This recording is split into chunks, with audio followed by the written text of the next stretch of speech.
Says I'm live. I'm alive. Hello, everyone. Welcome to Frankenstein Tea. It is Wednesday, June 17th. This is Frankenstein Tea, a daily program from the Island Free Library, a program for adult listeners, an afternoon check-in with a story. So welcome. I did a Frankenstein Tea special edition yesterday for Bloomsday, and I wanted, sometimes I re-listen a little. I'm checking internet connection. The internet connection was funky yesterday. I'm checking to make sure you can hear me. I'm reminded of that, so I'm like moving you in closer now. And yesterday I said July 16th or something. I went with July, and it was one of those moments where you're like, I didn't even remember saying July. I could have, who would have known I said July, except that there I was recorded saying July 16th. Welcome to Bloomsday. So it is not July.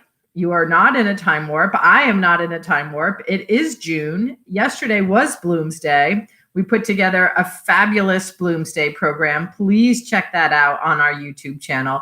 Such fun. Really, we have readers from around the world, poets, actors, folks that you know, teachers, writers, musicians, wide range of people, and reading from James Joyce yesterday. Great program. Great program on our YouTube channel. Check it out. Let's see. So that was yesterday. Today is Wednesday. I keep looking at my computer here to tell me what it is. It is June 17th, Wednesday. And I'm going to read today. So if you're new here or catching up with us, Frankenstein Tea is a daily program. It was devised during shelter in place on Block Island, COVID shelter in place. I wanted to stay connected to my patrons, my family, my friends. I wanted to be out there. I wanted to, really, keep librarianship alive in some way that I could. And I like it. And so I continue to do it because I think it's an important role that we play during these times, whether you're no longer shelter in place, or maybe you are shelter in place. Maybe you're under quarantine, or maybe you are not feeling well and you don't, whatever's happening. Maybe you just don't want to go into public buildings yet. Maybe you can't go into public buildings yet. You can't come in this library yet. So we carry on with Frankenstein Tea, an afternoon check-in with stories for adult listeners. Just real quick, because I know some of you have heard this a lot, and maybe some of you a few times, but it is Frankenstein Tea because Frankenstein is a reference to two things. One, this monster of a disease, a monster of a time. That was not a monster. That's just a motion detected light. No monster behind me. Monster of a disease, monster of a time, monster of a virus. What's going on? And then the other piece of Frankenstein, the second reference, is about a permissible read. What is allowable through copyright laws? So 100 years, something needs to be in print for current copyright in the States. I think maybe that's around the world. I'm not even sure. I read a lot of things that are not 100 years old. But that was my intention, was to stay within the parameters, and Frankenstein sort of fit that bill. And the tea was a time for us to take a time out, to come together, to take a breather, maybe to turn off the news, turn off other things that are going on in your life, step away from your chores, step away from your desk, come out of the garden, have a sip of water, have a glass of tea. That was my original intention with Frankenstein Tea, and I stand by it still. I enjoy the program. I enjoy that premise. I have built from that premise that even though the things I read are not 100 years old, or not always 100 years old, I treat this program as reader's advisory, which is what librarians do. They suggest readings. So I read from a wide range of genres and authors, and genders and topics, always for adult listeners at this time. This 3 o'clock program with me is always an adult story. So that, that means I swear and curse, and there's adult topics and themes, and people have sex and smoke cigarettes and get pregnant and have abortions and, all that adult stuff. Hi, Dad. As I'm saying abortion and adult stuff, my father pops on. So it's an adult story. But so it's a reader's advisory program. And sometimes I think of it as a little bit of a book club, right? Like, what can I share with you today? What are we sharing today in book club? So Frankenstein Tea for today is Maya Angelou. And it is from a book of hers called Letter to My Daughter. And I didn't give this book, this is not even doubtful, I definitely have not given this book enough time to really pick my first choice for you. I have not spent enough time with that, but I will come back to this book and find some first choices for you. For today, I'm going to read something that I liked and didn't know about. And then I'm going to read maybe one or two more things that sort of are in sequence with this book. This is Maya Angelou, Letter to My Daughter. It was published in 2008 by Random House. This piece is called Mrs. Coretta Scott King. Over the last few years, and even in the last few months, I have said reluctant goodbyes to friends I have known over 40 years. Friends I miss, with whom I learned many of life's sweetest and most painful lessons. I still miss James Baldwin and Alex Haley and the loud talking, shouting, laughing, crying weekends that we shared. Betty Shabazz is near enough for me to remember what she was wearing when I last cooked dinner for her. Tom Feelings and I produced a book together, and he drew a portrait of my late mother, which hangs in my bedroom. I spoke to Ozzie Davis a few days before he died and agreed to stand in for him with his wife, Ruby Dee, at an engagement they could not cover in Washington, D.C. And recently, I waved farewell to Coretta Scott King, a chosen sister. As I approach my birthday every year, I am reminded that Martin Luther King was assassinated on my birthday. And each year for the last 30 years, Coretta Scott King and I have sent flowers or cards to each other or shared telephone calls on April 4th. I find it very difficult to let a friend or beloved go into that country of no return. I answered the heroic question, "Death, where is thy sting?" with, "It is here in my heart and my mind and my memories." I am besieged with painful awe at the vacuum left by the dead. Where did she go? Where is he now? Are they, as the poet James Weldon Johnson said, resting in the bosom of Jesus? If so, what about my Jewish loves, my Japanese dears, and my Muslim darlings? Into whose bosom are they cuddled? I find relief from the questions only when I can see that I am not obliged to know everything. I remind myself it is sufficient to know what I know, and that what I know may not always be true. When I find myself filling with rage over the loss of a beloved, I try as soon as possible to remember that my concerns and questions should be focused on what I learned or what I have yet to learn from my departed love. What legacy was left which can help me in the art of living a good life? Did I learn to be kinder, to be more patient and more generous, more loving, more ready to laugh, and more easy to accept honest tears? If I accept those legacies of my departed beloveds, I am able to say thank you to them for their love and thank you to God for their lives.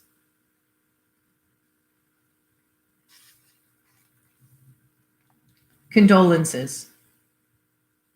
For a too brief moment in the universe, the veil was lifted. The mysterious became known. Questions met answers somewhere behind the stars. Furrowed brows were smoothed and eyelids closed over long, unblinking stares. Your beloved occupied the cosmos. You awoke to sun rays and nestled down to sleep in moonlight. All life was a gift open to you and burgeoning for you. Choirs sang to harps, and your feet moved to the ancestral drum beats. For you were sustaining and being sustained by the arms of your beloved. Now the days stretch before you with the dryness and sameness of desert dunes. And in this season of grief, we who love you have become invisible to you. Our words worry the empty air around you, and you can sense no meaning in our speech. Yet we are here. We are still here. Our hearts ache to support you. We are always loving you. You are not alone.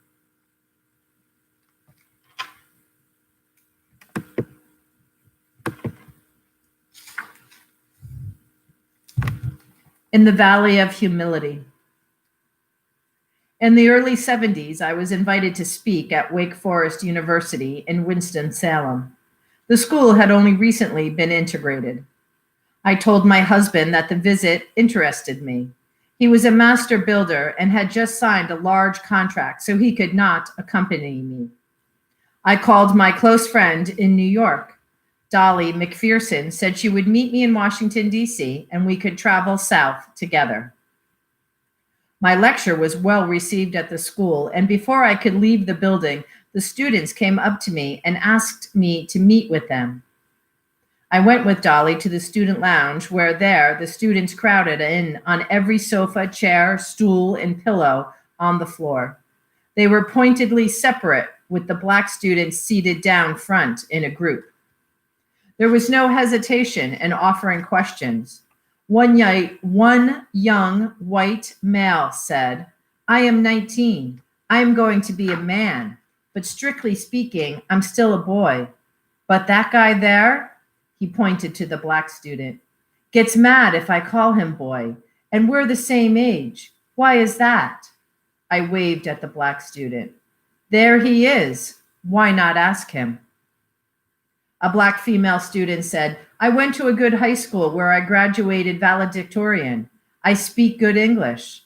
Why do they," she nodded to the white students, "think I need them to speak to me in accents so thick I can hardly understand?" I asked her to tell me how she was spoken to.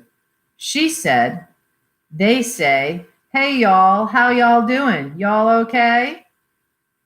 She spoke with such an extreme, exaggerated Southern accent that everyone laughed. I said, "They are right there. Why don't you ask them?"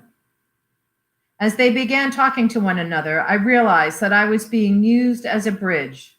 The parents of those students had never had a language which allowed them to speak to one another as equals. And now their children were creating a way which would allow them to have a dialogue. I sat with them until midnight, encouraging, abetting, and urging them to speak. When I stood, exhausted, Tom Mullen, the dean of Wake Forest College, came to me with an offer. "Dr. Angelo, if ever you want to retire, we welcome you to Wake Forest University. We will gladly make a place for you." I thanked him politely, knowing that I would never come to the South to live.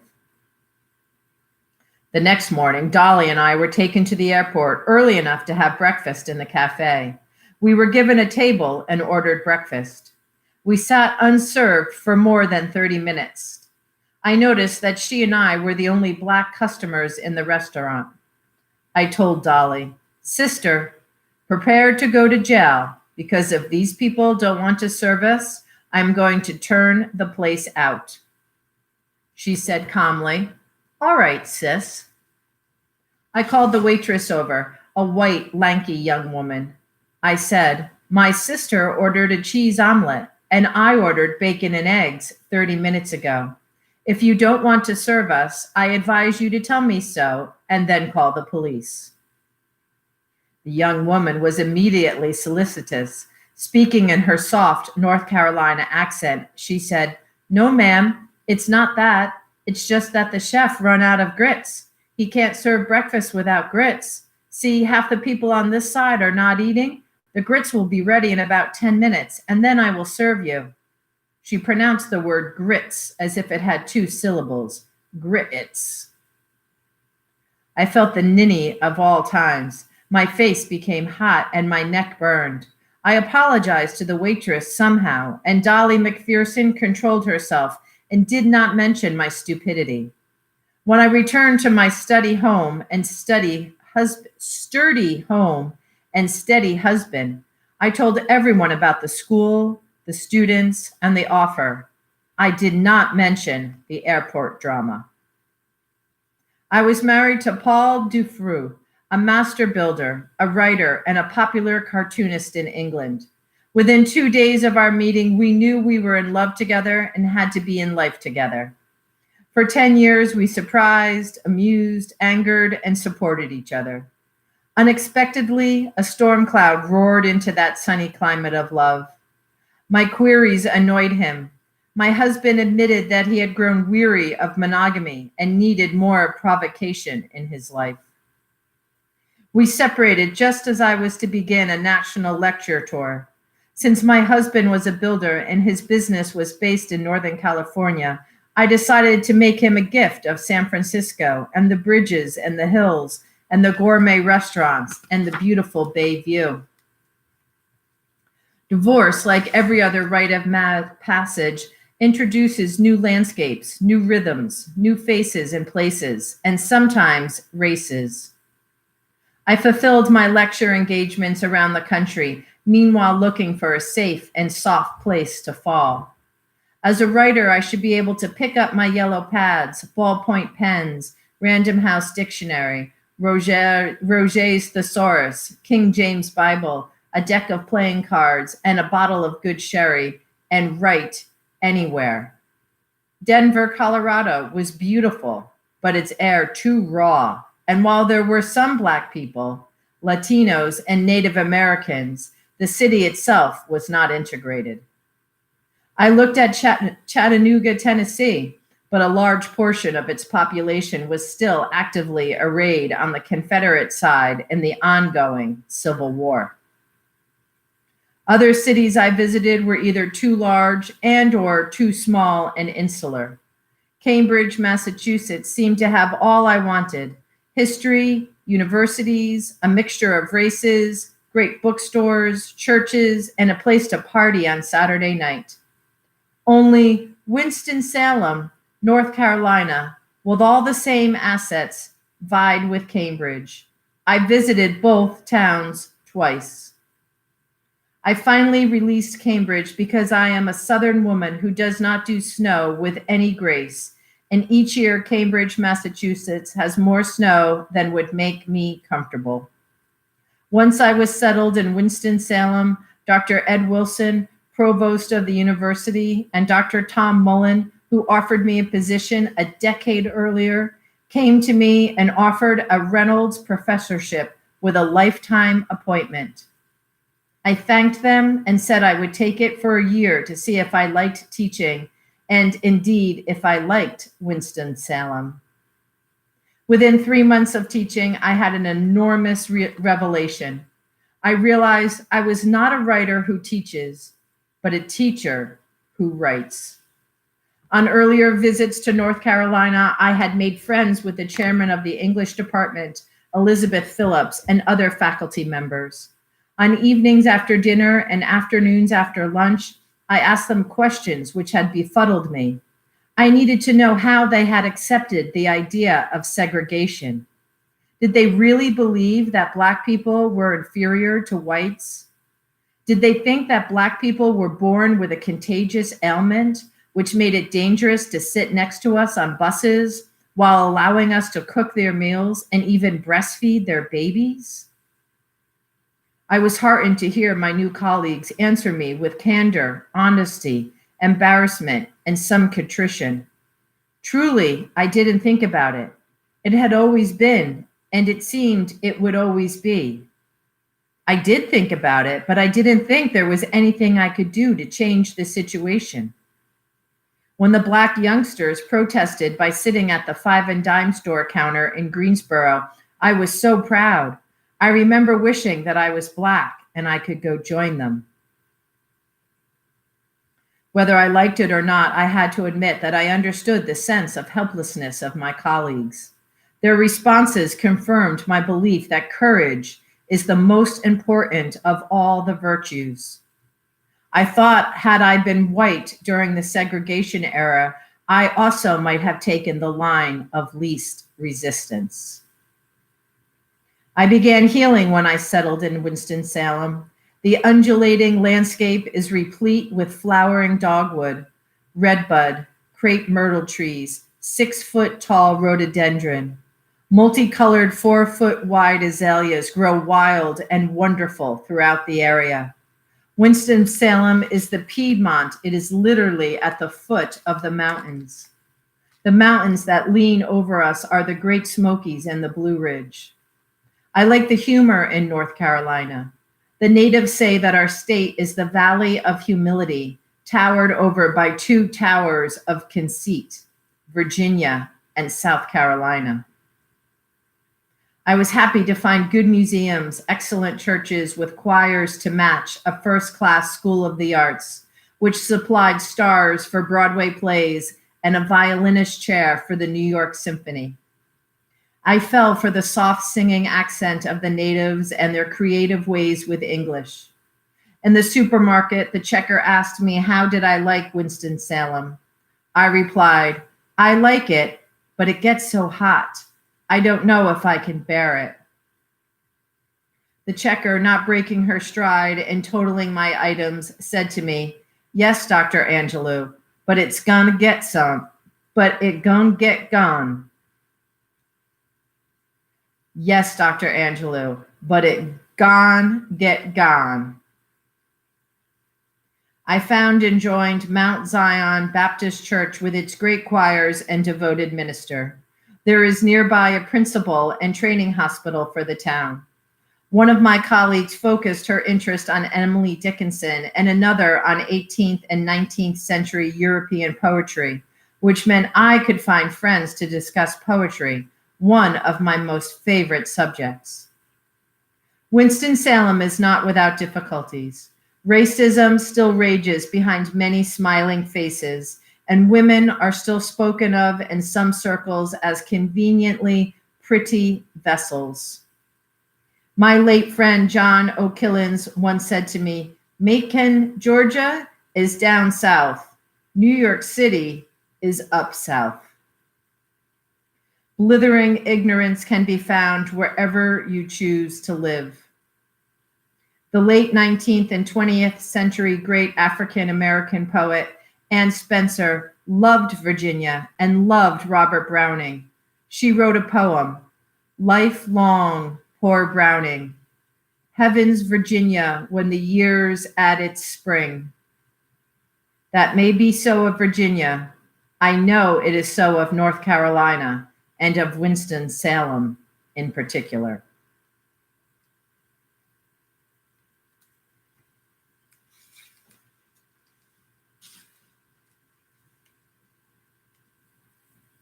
One more.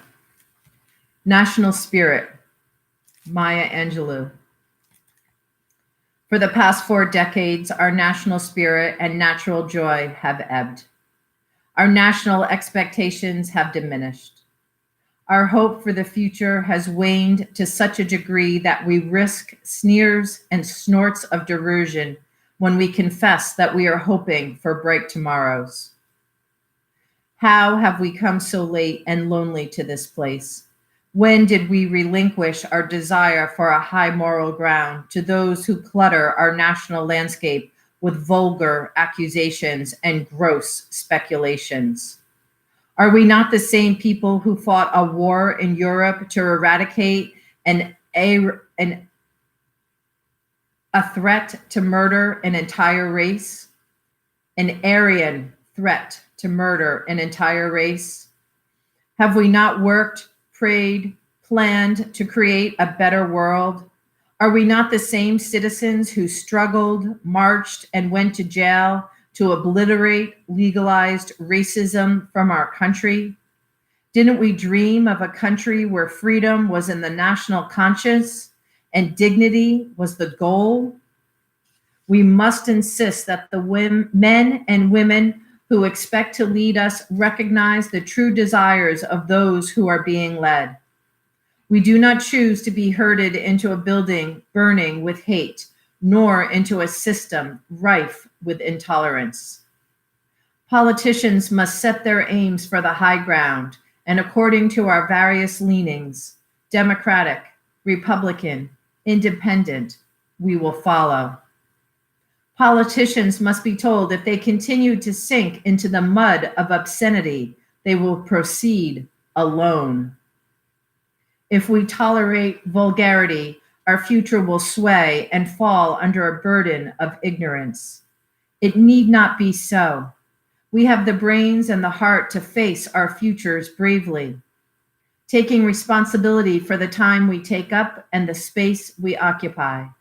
To respect our ancestors and out of concern for our descendants, we must show ourselves as courteous and courageous, well-meaning Americans.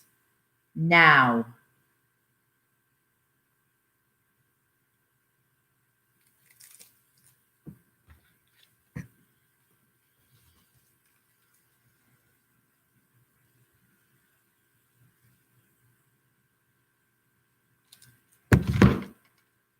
Thanks for coming to Frankenstein Tea. We'll be back tomorrow for another edition, 3 p.m. live, available at your convenience anytime you'd like to listen. Today's writing was from Maya Angelou, letter to my daughter. I want to just give you the publication date again because the last piece was so powerful for our time period, so prophetic. And this was what, 2008? Random House, New York, 2008.